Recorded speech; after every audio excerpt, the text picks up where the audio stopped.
Alam mo, isa sa pinakamasarap na pakiramdam ang pagmumotor ng long ride. Yung tipong pagsakay mo pa lang ng motor, pagpapaandar ng engine, may mararamdaman ka ng kakaibang saya. Dahil kapag nagmumotor ka na sa mahabang biyahe, talagang nakakawala ng stress at ma-appreciate mo pa ang ganda ng mundo.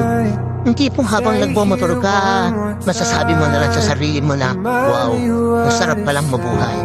Ang ganda pala ng mundo. Lalo na kapag ang patakbo mo ay chill lang. I-enjoy mo lang talaga ang moment. Madami kasi tayong kanya-kanyang problema sa buhay eh. Pero pag nagmumotor ka na, makakalimutan mo ang problema mo. Lalo na kapag maganda ang view, maganda ang kalsada, tapos di mo namamalayan, nagkakaroon ka na pala ng positive mindset. Dahil magaan ang pakiramdam mo eh. Kaya kapag stress ka na, kailangan mo lang din talaga minsan ng mahabang biyahe bilang isang pahinga.